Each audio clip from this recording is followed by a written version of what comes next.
قرآن miracles کی اس episode کے اندر ہم نے حضرت موسیٰ علیہ السلام اور فرعون سے ریلیٹڈ کچھ میریکلز کو اکٹھا کیا ہے،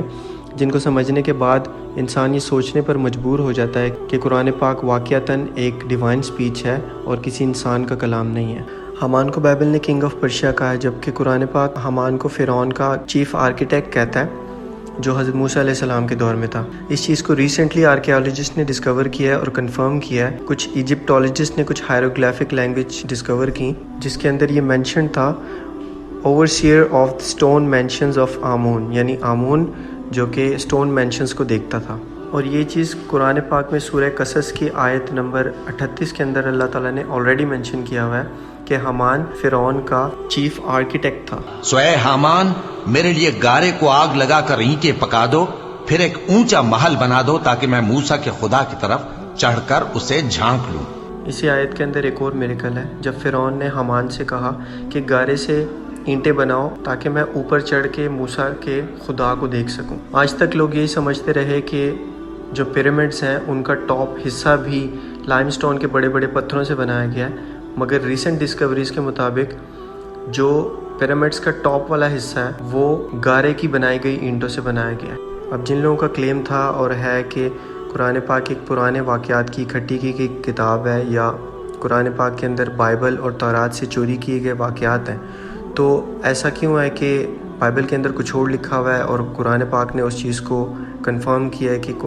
اصلیت کیا ہے اور سچائی کیا ہے؟ اگر قرآن پاک کو بائبل یا تورات سے لیا گیا ہوتا تو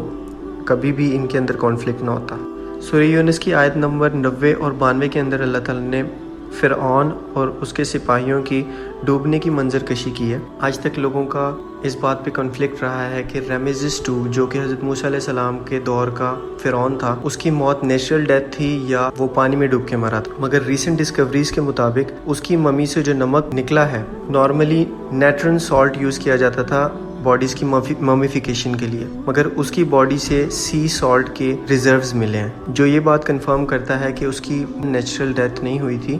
اور وہ سمندر کے اندر ڈوب کے مرا تھا۔ اور ہم نے بنی اسرائیل کو سمندر سے پار کروایا تو فرعون اور اس کے لشکر نے سرکشی اور زیادتی کرتے ہوئے ان کا تعاقب کیا،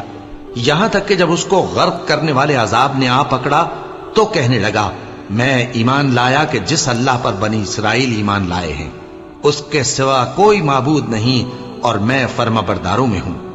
اس کے ساتھ ساتھ رمیسس II کی باڈی اتنی پرفیکٹلی پریزروڈ ہے کہ اس جیسی باڈی کسی کی پریزرو نہیں ہے، اور یہ چیز بھی اللہ تعالیٰ نے آیت نمبر 92 کے اندر مینشن کیا ہے کہ ہم آج تیری باڈی کو سیو کر دیں گے عبرت کے لیے۔ تو آج ہم تیرے بدن کو بچا لیں گے تاکہ تو پچھلوں کے لیے عبرت ہو۔